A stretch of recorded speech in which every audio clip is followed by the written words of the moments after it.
Saudara-saudaraku yang terkasih, hari ini kita akan mendengarkan bacaan pertama dari Kisah Para Rasul.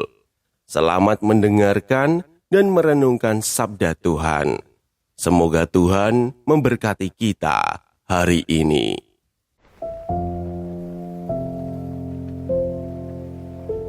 Bacaan dari Kisah Para Rasul.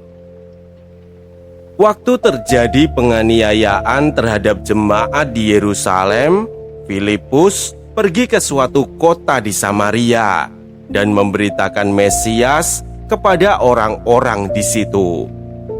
Ketika orang banyak itu mendengar pemberitaan Filipus dan melihat tanda-tanda yang diadakannya, mereka semua menerima apa yang diberitakannya itu dengan bulat hati. Sebab dari banyak orang yang kerasukan roh jahat, keluarlah roh-roh itu sambil berseru dengan suara keras. Dan banyak juga orang lumpuh dan orang timpang yang disembuhkan. Maka sangatlah besarlah sukacita dalam kota itu. Ketika rasul-rasul di Yerusalem mendengar bahwa daerah Samaria telah menerima firman Allah, mereka mengutus Petrus dan Yohanes ke sana. Setibanya di sana, kedua rasul itu berdoa supaya orang-orang Samaria itu beroleh Roh Kudus. Sebab Roh Kudus belum turun atas seorang pun di antara mereka, karena mereka hanya dibaptis dalam nama Tuhan Yesus. Kemudian Petrus dan Yohanes menumpangkan tangan atas orang-orang yang percaya itu, dan mereka menerima Roh Kudus. Demikianlah sabda Tuhan.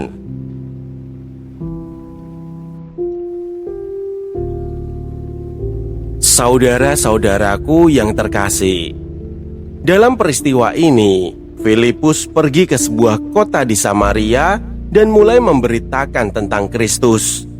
Orang-orang mendengarkan dengan penuh perhatian.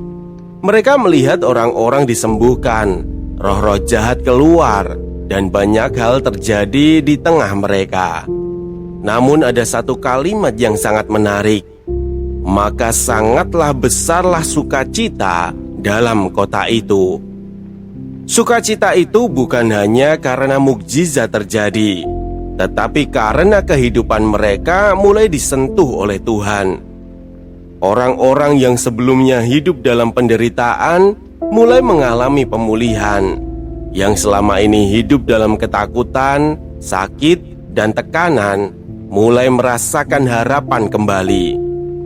Lalu ketika para rasul di Yerusalem mendengar hal itu, mereka mengutus Petrus dan Yohanes ke sana. Mereka datang dan mendoakan jemaat di sana agar mereka menerima Roh Kudus. Disitulah terlihat sesuatu yang penting. Iman tidak berhenti hanya pada mendengar tentang Tuhan. Tuhan tidak hanya ingin dikenal dari luar, Ia ingin sungguh hadir dan bekerja di dalam hidup manusia. Peristiwa ini sangat dekat dengan hidup kita. Ada saat ketika kita mengenal Tuhan hanya sebatas tahu. Kita mendengar sabdanya, kita datang beribadah, tetapi hati kita mulai sungguh terbuka.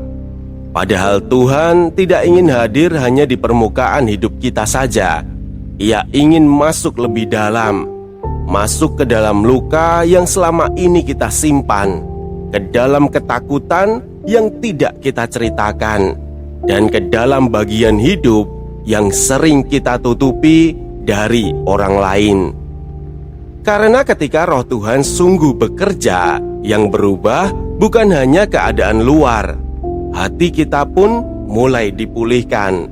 Cara kita melihat hidup mulai berubah, dan perlahan sukacita itu kembali lahir dari dalam diri kita. Mungkin selama ini kita mencari sukacita dari banyak hal di luar diri kita. Namun, dari peristiwa ini kita diingatkan bahwa sukacita sejati lahir ketika hati kita sungguh disentuh oleh Tuhan. Dan itulah yang terjadi di Samaria.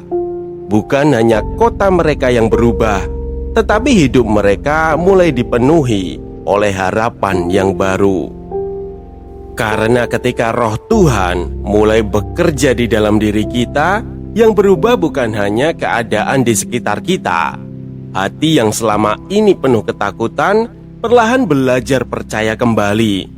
Luka yang terus kita simpan sendirian perlahan mulai dipulihkan.